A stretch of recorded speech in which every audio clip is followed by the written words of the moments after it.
আলহামদুলিল্লাহ। মহান আল্লাহ তাআলা বলেছেন যে রমজান মাস সিয়াম সাধারণ মাস, পবিত্র মাস।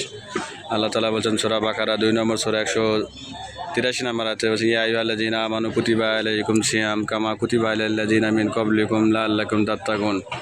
হে ঈমানদারগণ, তোমাদের উপর সিয়াম ফরজ করা হয়েছে যেমনটি ফরজ করা হয়েছিল তোমাদের পূর্ববর্তী উম্মতগণের উপর, যাতে করে তোমরা ঈমানদার পরহেজগার মুত্তাকি হতে পারো আর এখান থেকে তোমরা তাকওয়া অবলম্বন করতে পারো। আল্লাহ তাআলা এই কথাগুলো বলেছেন। এখন ইফতারের আগে দোয়া হচ্ছে। আল্লাহ তাআলা আমাদের সকলের দোয়া কবুল করুন, সিয়ামকারীদের দোয়া কবুল করুন। আল্লাহুম্মা আমিন।